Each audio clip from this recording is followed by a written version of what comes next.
জামায়াতে ইসলামীকে অতি প্রশ্রয় দেয়া নিয়ে বেগম খালেদা জিয়ার সমালোচনা কেউ করতেও পারেন।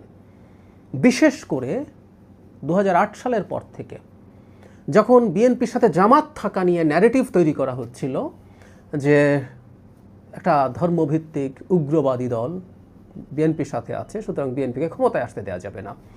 9/11-এর পরে যে এক ধরনের সন্ত্রাসের বিরুদ্ধে যুদ্ধের ন্যারেটিভ ছিল, সেটার ক্ষেত্রে জামাত আসলেই প্রবলেম ছিল। বেগম খালেদা জিয়া এই ব্যাপারে কারো কথা শোনেননি। এ ধরনের আলাপ আছে, আমি নিশ্চিত নই, আলাপ আছে। এবং আমি জামায়াতের লোকজনের বেগম খালেদা জিয়ার প্রতি এই ধরনের মানসিকতা আছে তাদেরকেও বলতে শুনেছি। তারা খুবই কৃতজ্ঞতার ভান দেখান, কিন্তু সেই বেগম খালেদা জিয়াকেও তারা ছাড়েননি। সেই খালেদা জিয়াকেও তারা দুর্নীতিবাজ বলছেন। It's funny. এই হচ্ছে জামায়াতে ইসলাম। একটা উদাহরণ দিই, সাম্প্রতিক সময়ে তাদেরকে দেখলাম, তাদের প্রবণতা এরকম। আমার সাথে টকশোতে এসে জামাতের সদস্যরা বা জামাতের হয়ে কথা বলেন এরকম মানুষজনরা একটা ন্যারেটিভ তৈরি করার চেষ্টা করছেন যে এই বিএনপি জিয়াউর রহমান খালেদা জিয়ার বিএনপি না, এটা তারেক রহমানের বিএনপি, এটা খারাপ বিএনপি। তারেক রহমান ওই দুজনের যোগ্য সন্তান হয়ে ওঠেন নাই, কুলঙ্গার পুত্র। এই ধরনের একটা অ্যাটিটিউড তাদের আছে। যদিও একটু অফ টপিক বলে ফেলি, বিএনপি দলটা আখেরে কোন দিকে যাবে আমি নিশ্চিত নই, কিন্তু আমি সত্যি মনে করি জনাব তারেক রহমান সত্যিকার অর্থে তাদের যোগ্য সন্তান। অসাধারণ। উনি যেভাবে চিন্তা করছেন, যেভাবে তার পলিসি তৈরি হয়েছে, যেভাবে তিনি দেশকে বোঝার চেষ্টা করেছেন বহুদূর থেকে, আমি তার বিভিন্ন বক্তব্যের খুঁটি নাটি খেয়াল করে বলছি, তিনি অত্যন্ত যোগ্য পুত্রই হয়েছেন। এই দুজন মানুষের বিএনপির দুটো অ্যাসেট আছে, আমি প্রায় বলি, তৃতীয় অ্যাসেট হতে যাচ্ছেন তিনি, কোনো সন্দেহ নাই। যাই হোক, তাদের ন্যারেটিভ এটা। তাতে যেটা দাঁড়ালো, বেগম খালেদা জিয়ার বিরুদ্ধে এখন কিছু বলা আসলে তাদের জন্য প্রবলেম্যাটিক।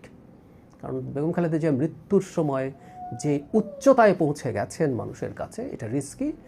এবং অ্যাপারেন্টলি মনে হতে পারে তাদের কিছুটা কৃতজ্ঞতা বোধ আছে। প্রত্যেক মানুষ ভুল করেন, আমি বেগম খালেদা জিয়ার এটাকে ভুল মনে করি। জামায়াতকে 8 সালের পর ছেড়ে দেওয়া উচিত ছিল। ধারণা করা হতো যে জামাত মাঠে প্রচুর আন্দোলন করতে পারে, তাদের রাখা উচিত। আমরা দেখেছি অবশ্য ওনাদের আন্দোলন করার সক্ষমতা বা ক্ষমতা কতটুকু। যাই হোক, সেটা ভিন্ন আলোচনা। কিন্তু এই জামাতে ইসলামী স্বয়ং আমির বিএনপিকে দলকে বলছেন 4 বার দুর্নীতিতে চ্যাম্পিয়ন হয়েছে।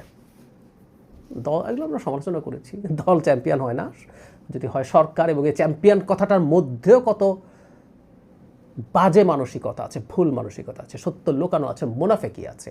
বিএনপির সময়ে 4 বার যে সর্বোচ্চ মানে সবচেয়ে খারাপ ছিল, এর মধ্যে প্রতি বছর বিএনপির পয়েন্ট বেড়েছে। তার মানে বিএনপি আওয়ামী লীগের রেখে যাওয়া দুর্নীতির সিস্টেমটাকে, দুর্নীতি কমিয়েছে রাদার। কিন্তু উনি এটা বলছেন, কিন্তু সেদিকে যাচ্ছি না। তো 4 বার প্রধানমন্ত্রী কে ছিল? বেগম খালেদা জিয়া ছিল। আমরা এই আলাপও করেছি, দুর্নীতির সরকারে বসে আপনারা তো ঠিকই মন্ত্রীগিরি করেছিলেন। আপনাদের কোনো নৈতিক অধিকার নেই, কারণ পার্লামেন্টারি সিস্টেমে ক্যাবিনেট একটা ইন্টিগ্রেটেড বিষয়। আমি দুজন আলাদা, আমি ভালো তোমরা খারাপ, এটা হয় না।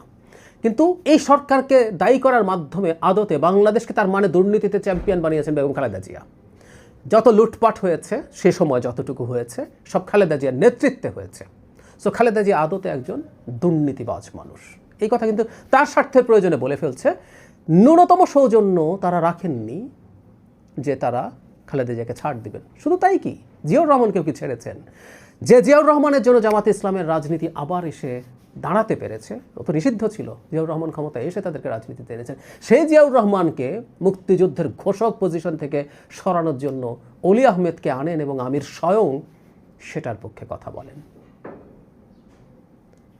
কৃতজ্ঞ, অকৃতজ্ঞ, কৃতঘ্ন, 3টা শব্দ আছে। কৃতজ্ঞর ইংরেজি নেই, অন্য কোনো ভাষায় আছে কিনা জানি না, মানে উপকারীর উপকার স্বীকার না করা পর্যন্ত আছে, কিন্তু বাংলায় উপকারীর অপকার করার মতো কথা আছে, কৃতজ্ঞতা।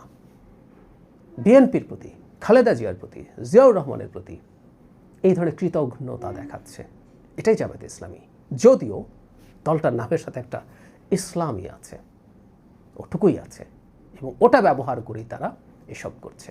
এটা জঘন্য, এটা বিভৎস।